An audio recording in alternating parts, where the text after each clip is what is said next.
Operation tiger नंतर महाराष्ट्राच्या राजकारणात सर्व काही शांत झालं असं वाटत असतानाच आता एक अशी गुप्त भेट समोर आली आहे, ज्यामुळे राजकीय वर्तुळात पुन्हा एकदा खळबळ उडाली आहे। राष्ट्रवादी शरद पवार गटाचे ज्येष्ठ नेते जयंत पाटील आणि भाजपचे वरिष्ठ नेते विनोद तावडे यांची मुंबईतील पंचतारांकित हॉटेलमध्ये भेट झाल्याची माहिती समोर आली आहे। या भेटीत नेमकी काय चर्चा झाली, शरद पवार गट माहितीच्या दिशेने वाटचाल करत आहे का, पाहूयात आजच्या व्हिडिओच्या माध्यमातून।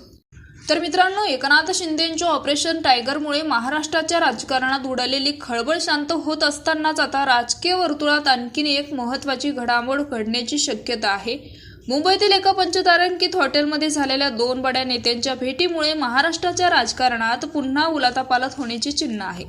राष्ट्रवादी काँग्रेस पक्षाचे माजी प्रदेशाध्यक्ष जयंत पाटील आणि भाजपचे वरिष्ठ नेते विनोद तावडे या दोघांची मुंबईतील एका पंचतारांकित हॉटेलमध्ये शुक्रवारी बैठक झाल्याचं बोललं गेलं आणि बरोबरच सूत्रांनी दिलेल्या माहितीनुसार विनोद तावडे आणि जयंत पाटील यांच्यात बैठक झाल्याचं बोललं गेलं आणि बैठकीत राष्ट्रवादी काँग्रेस शरदचंद्र पवार पक्ष महायुतीत सहभागी झाल्यास पक्षाच्या वाटेला काय येऊ शकतं याबाबत चर्चा झाल्याचं समजते। विनोद तावडे आणि जयंत पाटील यांच्यात चर्चा पार पडल्यानंतर जयंत पाटील आणि राष्ट्रवादी काँग्रेस पक्षाचे एक वरिष्ठ नेता यांच्यात देखील बैठक पार पडल्याची माहिती आहे।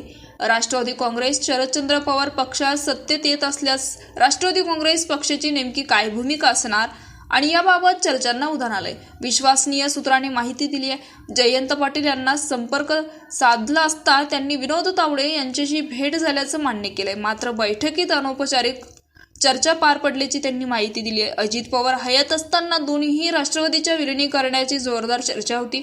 दोन्ही पवारांचे पक्ष एकत्र आले असते तर ते एनडीए सोबत राहिले असते की इंडिया सोबत, हा प्रश्न अजितदादांच्या अपघाती निधनामुळे कायमच अनुरित्यक राहिलाय असंही बोललं गेलं।